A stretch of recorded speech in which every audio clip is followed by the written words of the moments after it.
생소하거나 잘 모르고 넘어가기 쉬운 시사 용어를 알기 쉽게 풀어보는 시간입니다. 신박한 시사 사전 시간인데요. 소셜랩 접경지대의 조형근 소장 모셨습니다. 어서 오세요. 예, 안녕하십니까. 자, 오늘 주제는 어떤 건가요? 전문직 자율 규제라고 하는 주제를 뽑아봤는데요. 네. 최근에 금고 이상 실형을 받은 의사들의 면허를 취소하는 의료법 개정안이 추진됐죠. 그 과정에서 의사협회하고 여당 간에 큰 논쟁이 벌어졌는데요. 의사협회 쪽은 자기들 면허를 법에 맡길 수 없다 이러면서 자율 규제권을 요구하고 있죠. 그러니까 좀 더 전문직 자율 규제라고 하는 개념이 의사협회에서 주장하는 게 뭐예요? 이제 결국은 자율규제권 달라는 말은 좁게 보면 의사에 대한 징계권을 달라는 말이고요. 네. 좀 넓게 보면 면허 사무까지 의사단체에 달라는 말입니다. 면허증 발급까지? 예, 발급 취소 이런 것까지요. 네. 현재는 전부 보건복지부 장관의 권한인데요.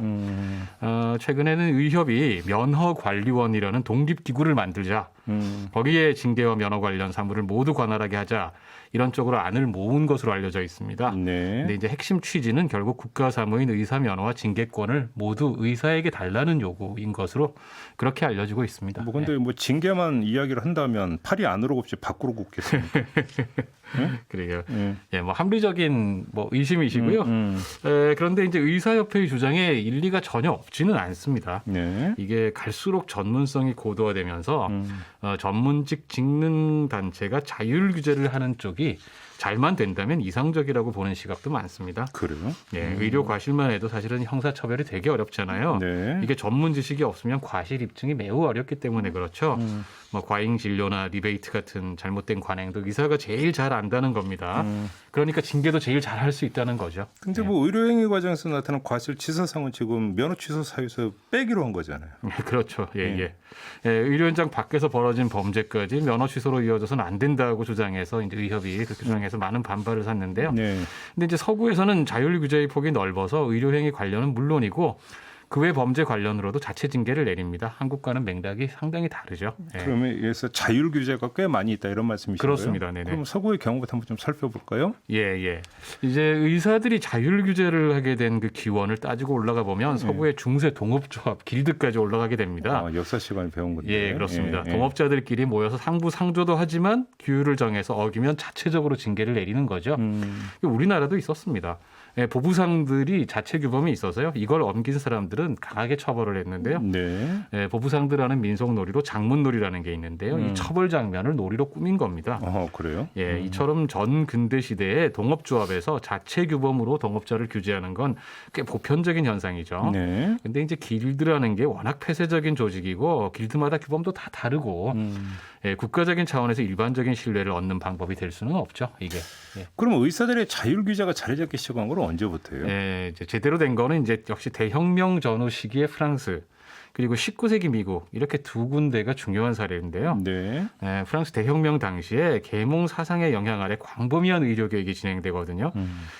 카바니스라는 의사가 아주 중요한 역할을 합니다. 한마디로 의료는 상품이 아니고 공공재다 이런 관점을 확립합니다. 의사는 이 공공재를 다루는 공적 임무를 수행하는 공무원이 되는 거죠. 그리고 공중보건법의 일부로 의사직업윤리법이라고 하는 걸 제정합니다.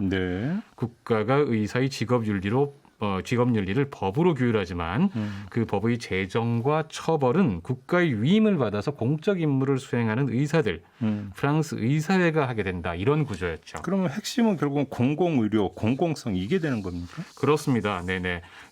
공무원들이 공공의료 주도하면서 자율규제를 획득했다. 이렇게 보면 되는 거죠. 프랑스는 지금도 공공의료 비중이 매우 높고 사실상 무료 진료인데요. 의료 만족도도 EU에서 최상위에 속한다고 합니다. 의료를 시장에서 사고 파는 상품으로 보지 않는다는 정신이 계몽사상, 혁명 정신의 일환으로 만들어진 거죠. 좀 전에 말씀드린 그 변화를 주도한 카바니스라는 의사가 이제 계몽주의 그룹이던 오테유 서클이라는 곳의 멤버였는데요.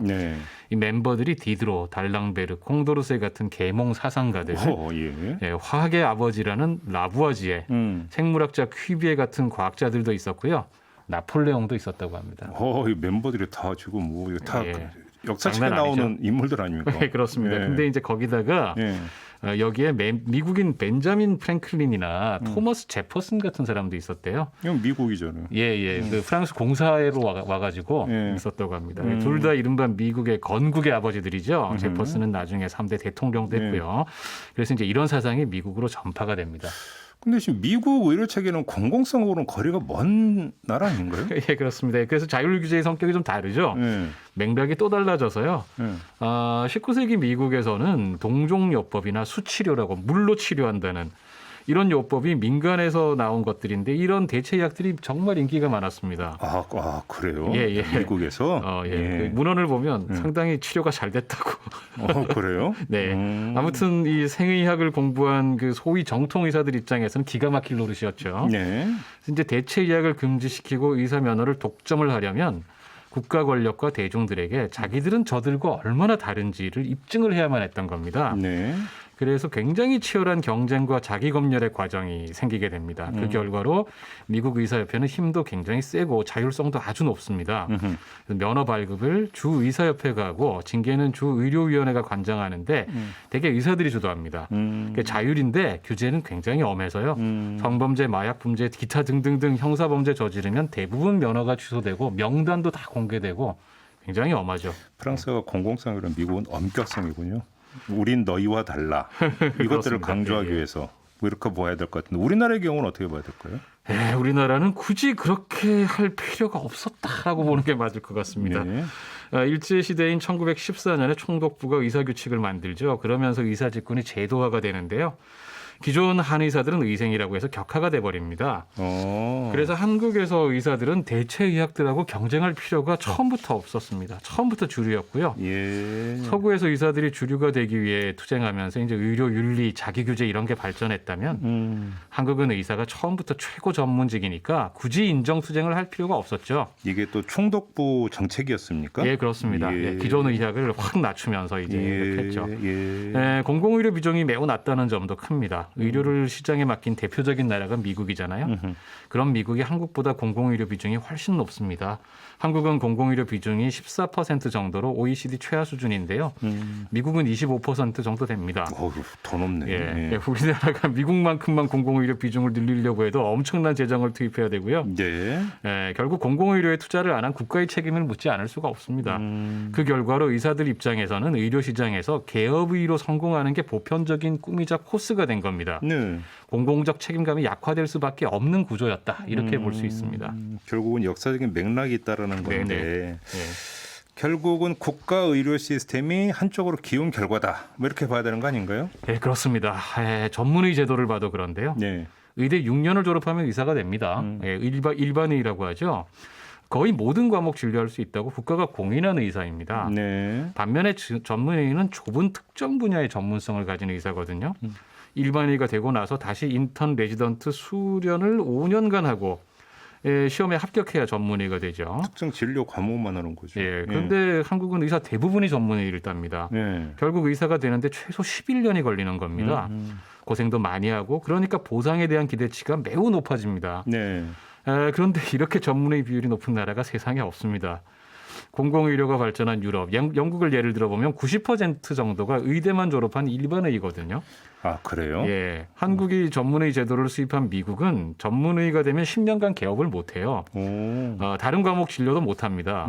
어렵게 전문성을 쌓았으니까 종합병원 해당 분야에서 일해야 된다. 이 말입니다. 동네 병원에서 전문의 하면 이상하다는 거죠. 우리나라는 전문의 제도만 가져오고 이런 제한 사항은 안 가져왔어요. 제도 설계를 잘못한 거죠. 결국 너도 나도 다 전문의가 되면서 투입 비용도 높아지고 기대도 높아지고 그러면서 실타래가 많이 꼬였죠. 이게 생각보다 복잡하네요. 이제 사실 그 2000년 의학 분업 갈등 당시에 어떤 의사가 이런 표현을 써가지고 유명해졌는데요. 이런 나라에서는 허준도 이 나라를 떠날 거다.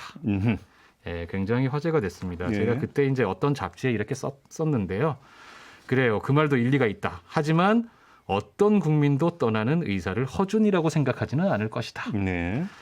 이제 의사들 입장에서는 억울한 점도 많을 텐데요. 결국 국민들을 설득하지 못하면 의사들만 사회적으로 고립이 됩니다. 지금도 좀 그런 경향이 있고요. 네. 의료의 사회적 책임, 공공성을 좀 더 생각하면서 접점을 찾아주시길 기대합니다. 어제 민주당 정책위 의장하고 인터뷰했는데 3월 국회에서 반드시 처리한다고 하던데요. 공언을 하던데요. 예, 그렇군요.